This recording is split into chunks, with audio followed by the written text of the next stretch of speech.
Central Florida, December 28, 1835. As Brevet Major Francis L. Dade leads 110 U.S. Army soldiers down a narrow dirt road through a thick grove of pine trees, every man among them scans their surroundings, expecting an ambush from Seminole warriors at any moment. Suddenly, a shot rings out, and Major Dade cries out, "My God!" before falling from his horse. He has been shot through the heart and is dead before he hits the ground. For a few seconds, chaos reigns amongst the soldiers as shouts go out to form firing lines and to bring up the 6-pound cannon. But no one knows where the shot has come from. Then hundreds of shots ring out as 180 Seminole warriors who have been lying in wait for the soldiers unleash volley after volley into their ranks. Within only a few minutes, over half of the soldiers are dead. And now, a collective sense of panic takes over the surviving soldiers as they realize they are completely surrounded. Some of the young men simply freeze, and some begin to involuntarily weep as all of their comrades continue to fall, and Seminole war whoops seem to fill the air around them. Then, Captain G.W. Gardner, still standing in the middle of the road, begins to bark out orders to the enlisted men. This seems to snap the men out of their panic, and they now begin to maneuver their cannon in position to fire. Cries of, "The gun! The gun! Bring up the gun!" ring out all around them as they all know that this is their last remaining hope against the Seminole ambush. Second Lieutenant William E. Basinger, the officer in charge of the artillery and the rear guard, orders his men to move into place and to begin firing the 6-pound cannon. But the Seminole now begin shooting the horses that are attached to the harness that pulls the cannon. Within seconds, all of the horses are on the ground, floundering in their death throes, and now of no use in moving the cannon. Now, the cannon must be hauled by the men themselves. They struggle to haul the hefty artillery piece, but flush with adrenaline, they are able to make it ready to fire within a few minutes. But before a single volley can be loosed, every single man amongst the firing crew is cut down by Seminole bullets. Finally, though, another crew of men takes their places and manages to fire several 6-pound cannonballs into the surrounding Seminole positions. But after a few shots, the Seminole recognize the soldiers' pattern of fire and begin to maneuver towards the soldiers as they reposition the cannon in between shots. They then lay flat and wait for the cannon fire, and then pop up and fire themselves. When the cannon is adjusted again, the Seminole move again, all the while creeping closer and closer towards the soldiers' positions.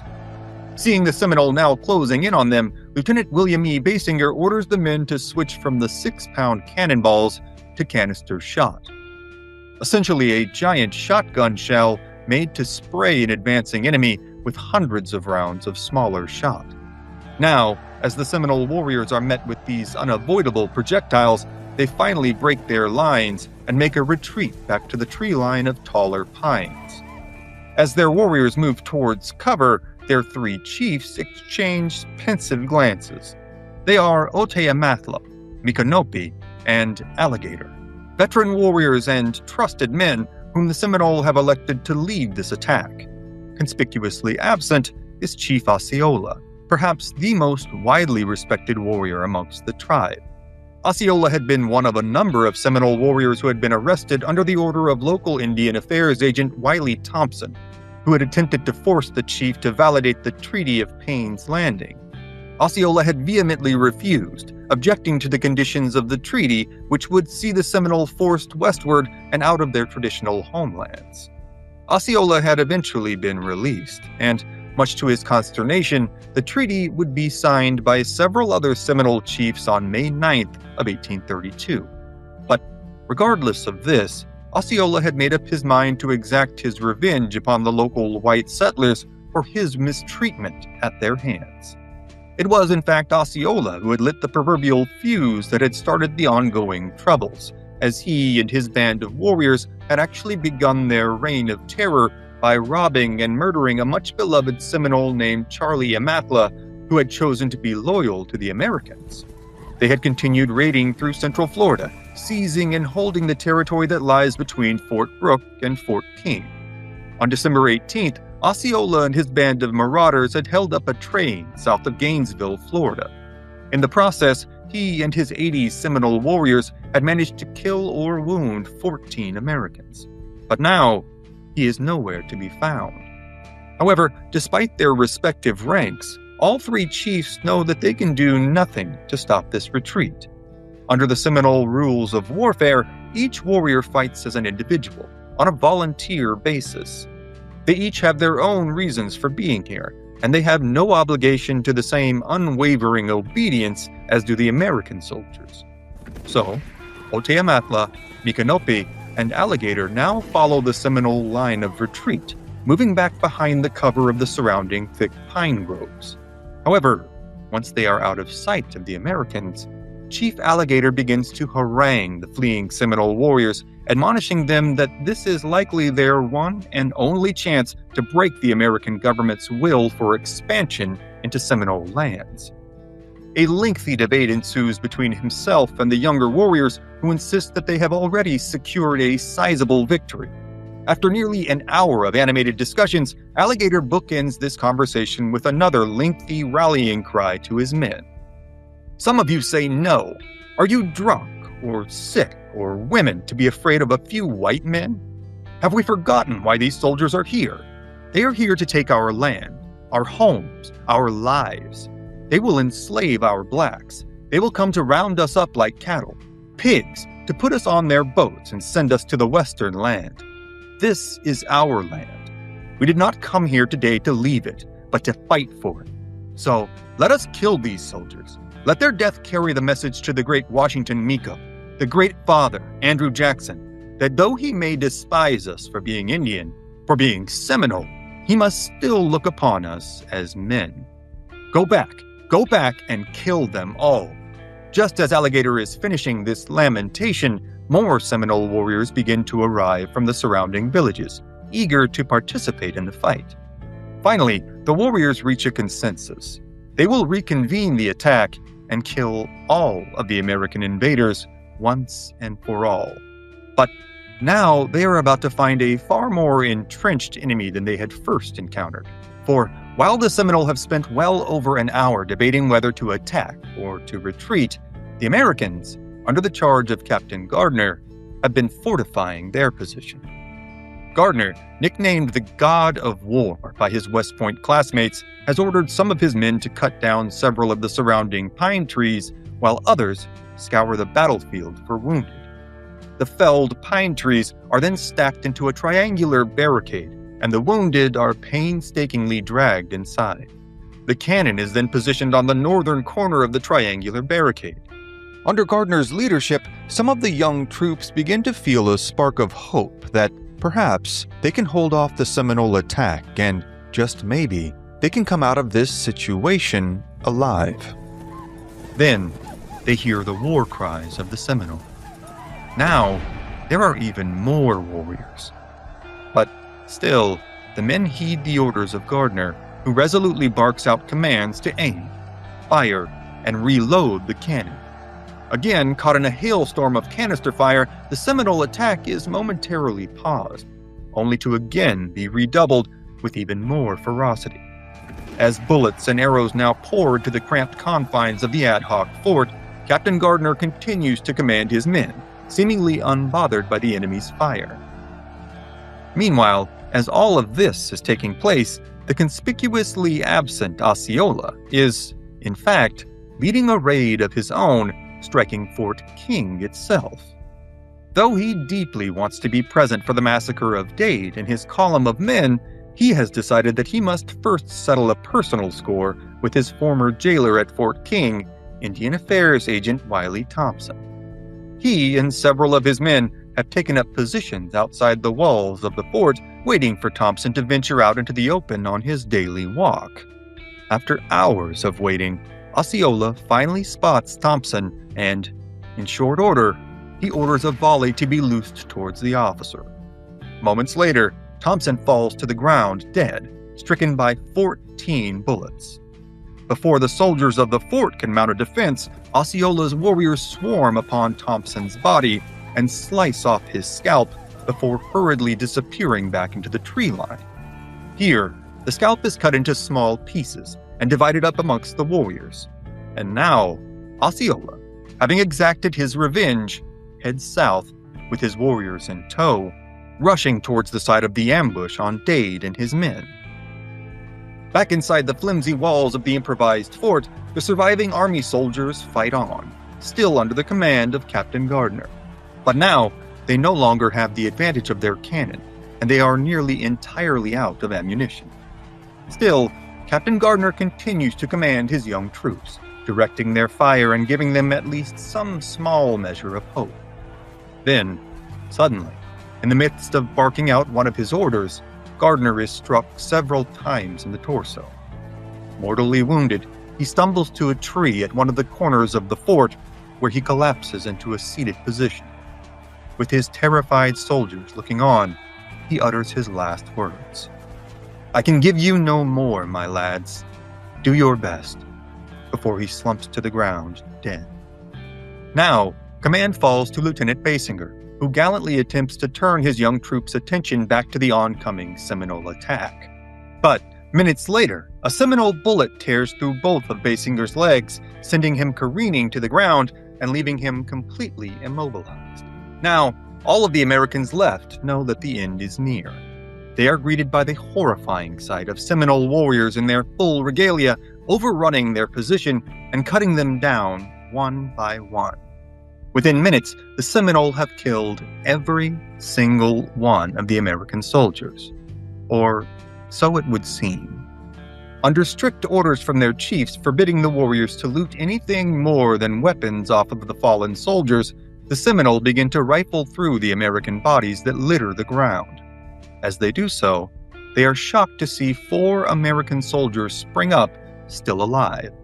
One of them clubs a Seminole warrior over the head, killing him before trying to escape by running back down the trail, but he is quickly shot down.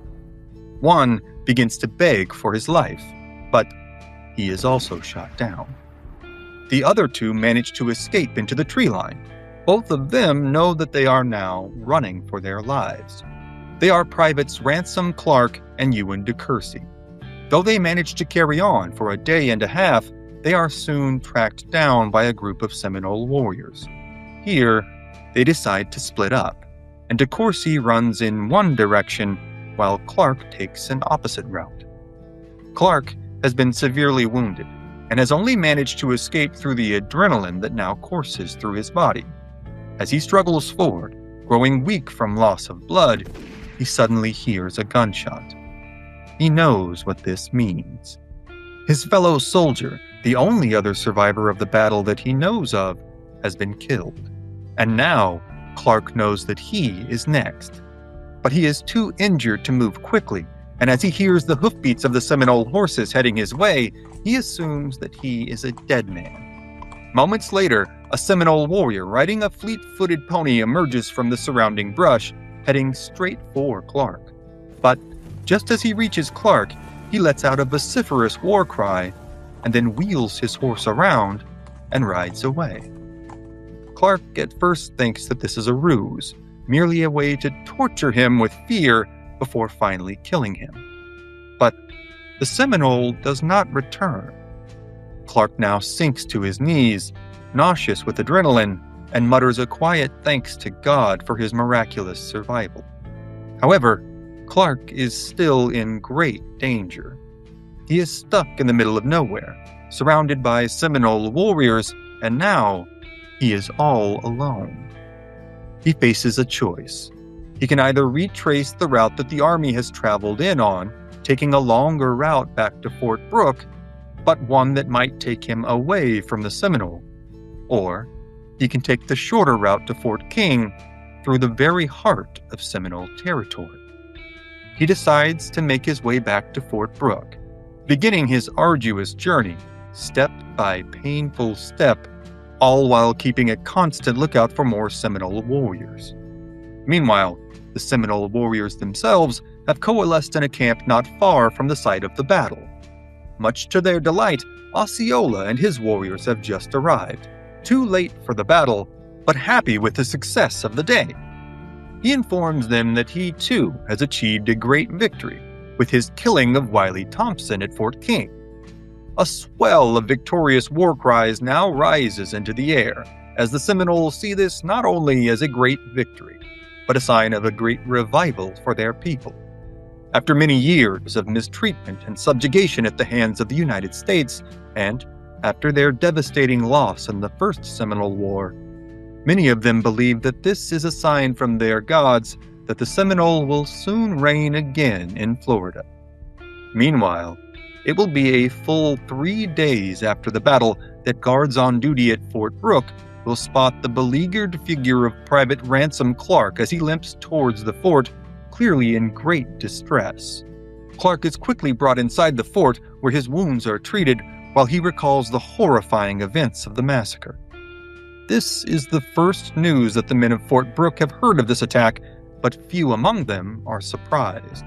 The next day, another soldier, Private Joseph Sprague, a final lone survivor of what would come to be known as the Dade Massacre, finally makes his way to the fort, uninjured, but reporting the same losses as Clark. This is both a humiliating and an incredibly costly defeat for the U.S. Army, who themselves now fear another Seminole uprising. And rightfully so, as the Dade Massacre will go on to be the beginning of the Second Seminole War. This will be a far larger, far more prolonged, and a far more costly affair than its predecessor. This time, the Army knows that the only way it will be able to finally take Florida is to remove the Seminole entirely. The Seminole, as well, know that this is now a war not over border disputes, but to retain their way of life. The Second Seminole War will last nearly 7 years and cost the lives of nearly 5,000 people in total. The swamps and palmetto groves of Florida would play host to some of the most ferocious warfare in the history of America. And by the time it was over, it would spell the beginning of the end for most of the Seminole people in their treasured homelands. But the many horrifying tales that will come out of the brutal Second Seminole Wars are, for tonight, other stories for other times. Thank you for joining us on this episode of History at the OK Corral. Be sure to click the like button, share this episode with a friend, and become a subscriber. Also, we have merch in the store now, so go grab yourself a cool t-shirt or a sticker or a coffee mug. It's all great stuff, approved by me. Also, if you'd like to learn more about this topic, more about the Old West in general, or just love hanging out with cool people and talking history, be sure to check out our live streams. And if you would like even more bonus material, as well as early access to our episodes, our shorts, and all of our behind-the-scenes content, you can become a member of this channel by clicking on the join button down below. And finally, be sure to follow History at the OK Corral on TikTok and Instagram. You will love it. You will not be disappointed, I promise. Thank you again for watching, and we'll see you next time on History at the OK Corral, home of history's greatest shootouts and showdowns.